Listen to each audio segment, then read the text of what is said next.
Chapter 4. One day the king and queen went away on a journey. The princess decided to climb up a high tower, where she had never been before, and watch for her present to return.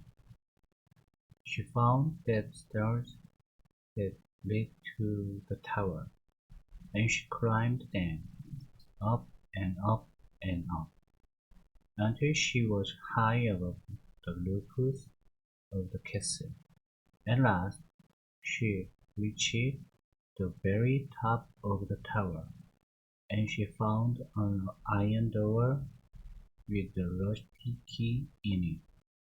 The princess turned the key, and the door swung open.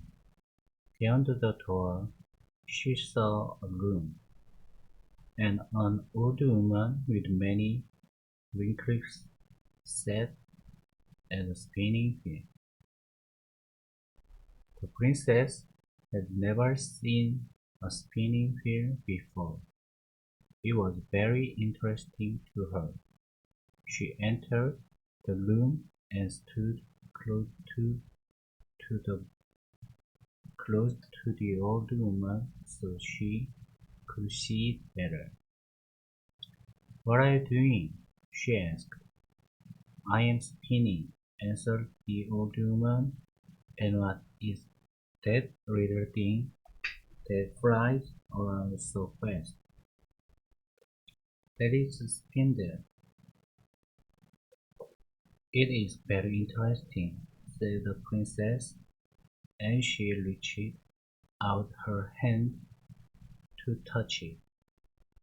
Then the point of the spindle pricked her finger, and at once the princess sighed and her eyes closed, and she fell back onto a couch in a deep sleep.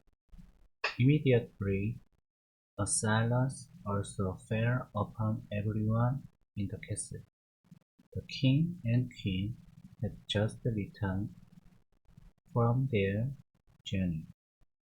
They had come down from their horses and had entered the castle, and just then they fell asleep.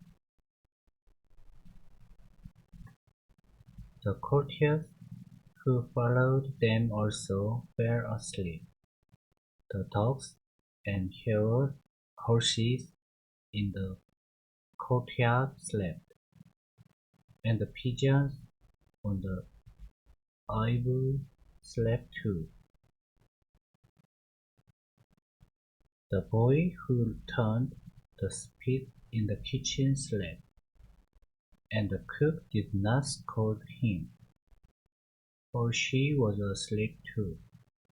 The meat did not burn because the fire was sleeping. Even the flies in the castle and the bees among the flowers hung motionless. Everyone and everything slept.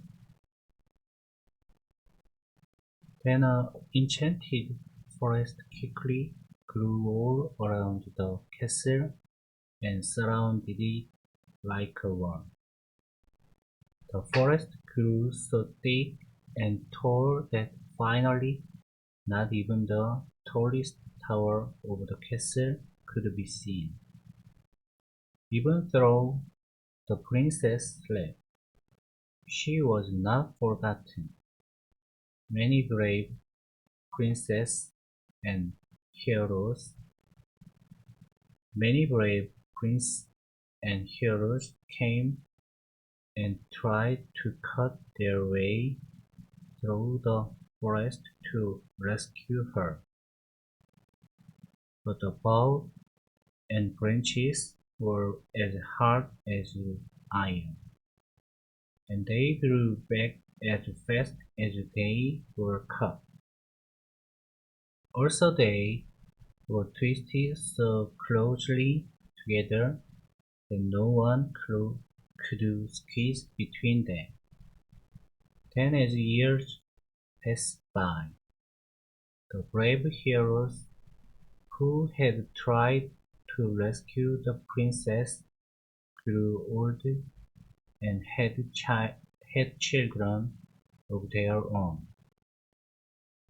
Their children too grew up and married, and at last everyone forgot about the princess, or she was remembered only as an old tale.